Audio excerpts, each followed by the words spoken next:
We do this every year. We're going to do our awards for the season.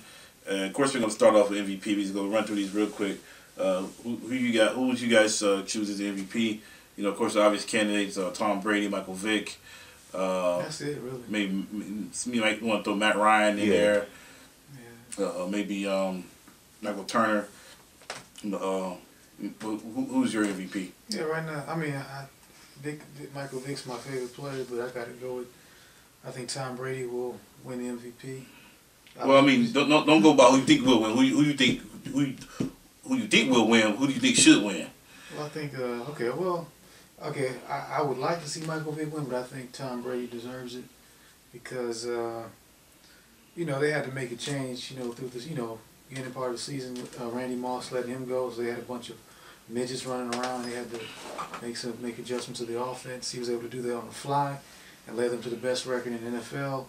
And Michael Vick had a bad week the last week, and that pretty much ruined any chance of him winning it. And I thought, Brady did. Who you got, Lawrence? I'm gonna go with the guy that stole Justin Bieber's hair. Yeah, there's you know what I'm saying, he pretty much carried the offense this year, and yeah, it's hard to like Sean said, Vic had a bad game, but like defense is starting to catch up with him, but yeah, Brady been doing it. Yeah, I go with Brady too, of course. Despite him coming from Michigan. Yeah, I had to go with the 1999 Orange Bowl MVP. I had to go with Tom Brady as well. All right, let's go to Rookie of the Year. Who you got for Rookie of the Year, Lawrence? I went with Sam Bradford. I thought what he did with St. Louis was pretty impressive. I mean, they don't have the greatest. They got a decent receiving core, not the greatest. They got Danny Amendola and Donnie Avery, but I thought he did rather solid. You know what I'm saying, for his first year. They almost won the division. Who you got? So he did great. Who you got? Sean Colt McCoy. He didn't play enough games. Definitely Sam Bradford. He's obvious winner to me. I mean, you might, you know, what's his name? Dom Kansubi get a few votes. He's had a great year as well. He made the Pro Bowl his rookie year. But, yeah, Sam Bradford, he set the record for completions for a rookie. Pretty much broke Peyton Manning's records for a rookie. He did a great job. He almost led them to division title, even despite it being probably the worst division in history. But, yeah, definitely Sam Bradford. Yeah, I guess it's unanimous. I go with Sam Bradford too. We gotta disagree somewhere, so we got to show. Oh yeah, I'm sure we will. All right, Defensive Player of the Year. Who do you got, Sean? We'll start with you. Well, a lot of people would probably select, you know, maybe between Palomalu or Julius Peppers or Clay Matthews. I'm gonna go with Julius Peppers. I think he's made the biggest impact. You know, he changed from Carolina to the Bears. The Bears didn't even make the playoffs last year. Now they got the number 2 seed this year. He definitely made. I think he was the biggest difference maker on defense. You got, Lawrence? Well, yeah, I was looking at Clay Matthews because Green Bay's defense was a big part of why they had the record that they had in spite of all the injuries. I looked at Julius Peppers and the difference he's made on Chicago, but I'm gonna have to go with a New Englander, go with Jared Mayo, because it's like New England's defense started terrible, but he's been the most consistent person, and he's actually led the league in tackles this year. So I'll probably take him for Defensive Player of the Year. I'm going Clay Matthews Jr. Mainly because Packers had so many injuries on the defense and on the team period, and he was the one stable in force. He even played with a dislocated shoulder for a couple games, I think. Still was effective. So and you know, he seems to be the most disruptive force on that defense, him and Charles Woodson. So I had to go with Clay Matthews Jr. as my Defensive Player of the Year. All right, let's go to Coach of the Year. I know, Sean, you're not gonna vote for Mangini there, but who you got? Why everybody think I'm gonna pick the Browns for everything? I said you're not gonna vote for Mangini. You gotta take Derek's place. Yeah, but anyway, for the Coach of the Year, I gotta go with Raheem Morris. Man, I mean, from going, they won 3 games last year and they won 10 games this year. Yeah. With what they had to work with, I definitely gotta pick Raheem Morris. I went with Mike Smith for Atlanta. Just they've been. I mean, yeah, I could go with Belichick, but I think Atlanta, they just pretty much stayed consistent all year. And like the last game they had against New Orleans, you know what I'm saying? Yeah, it was going to be a close game, and they lost by 3. But I think Atlanta has just been the most consistent and the most solid team all around.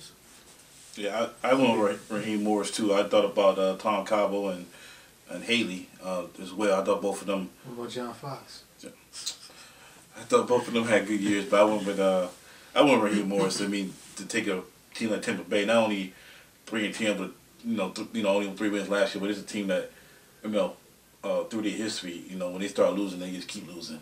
Mm-hmm. So I had to turn that culture around. I had to go with him. Well, he disappointed me though, because he broke that little NFC South trend where the last place team from last year is supposed to win the division this year. But nah, what he did for real was very impressive. Kind of along the same lines, who was the surprise team of the year for you guys? Tampa Bay.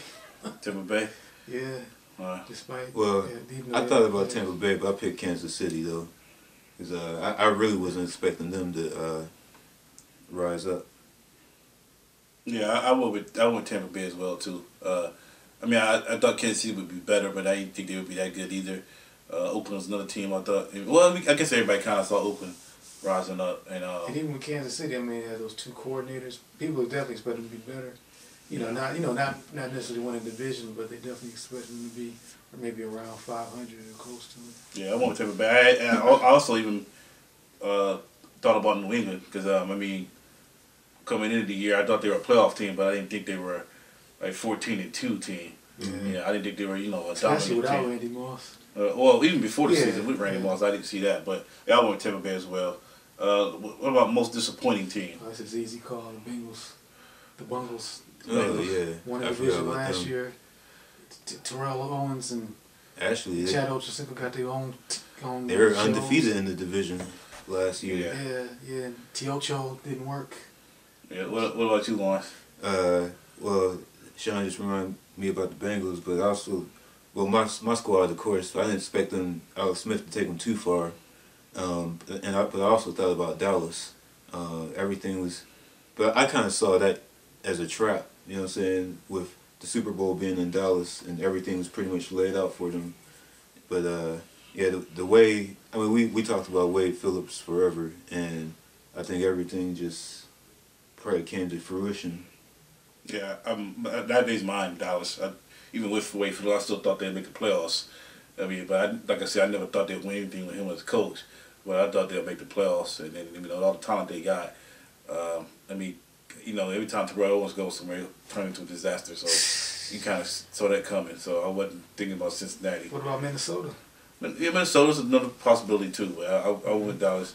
With Minnesota got an Asian defense, so I wasn't expecting too much there. And then with the way what's his name? I can't remember his coach, the old coach. The way last year he wasn't giving the ball to Adrian Peterson enough last year. He did it a little bit more this year. I wasn't. I expected them to make the playoffs, but I still wasn't expecting too much from the Vikings this year. Yeah, and the other thing, I think Dallas started 0-5, 0-6. Yeah. And yeah, you can't win like that. All right, who's your guys' surprise player of the year?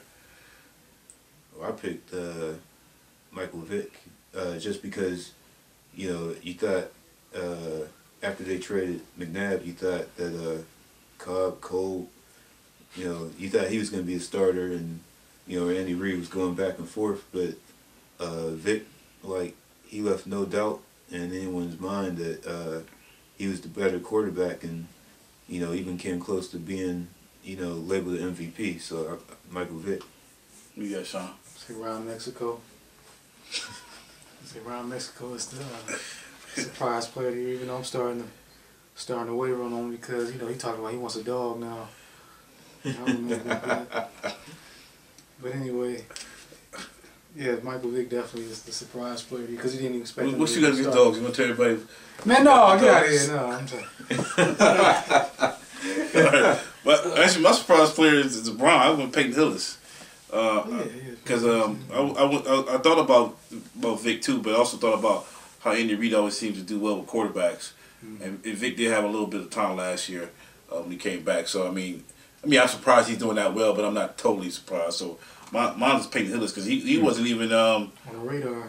he was expected to be the starter at the beginning of the year. Yeah, True. He was going to start Montario Hardesty, but he got hurt for the whole year. So that's my surprise player, Peyton Hillis. Now let's go on to most disappointing player. I think we may all have the same here. Chad Ochocinco. Mine is Randy Moss. I mean, he just did nothing. Well, actually, nothing this year. Yeah, I had two people in mind, but yeah, Randy Moss was my pick. My other person I picked was as disappointing was Eli Manning. Not that with the league interceptions. Yeah, and actually both Manning brothers had a bad year this year, comparatively. But yeah, Eli. Yeah, that cat. He lost his security blanket. He lost Steve Smith, and that was, I think, we've learned about Eli in the past. He loses a big time receiver. He doesn't know how to exist like Peyton. Mm-hmm. Peyton even struggled with that this year too. Who was your disappointing player, Sean? I was gonna say Chad Ochocinco. I thought maybe he'd have a better year. I mean, I thought he had some help on the other side with Terrell Owens, but he seemed like he's too much into his reality show. Yeah, he's too much into Hollywood. Maybe that's probably his future. Maybe he needs to focus on that and just get out of football together the way he played. I think other people you could have thought about. You could have put Carson Palmer in there. Disappointing. Brett Favre.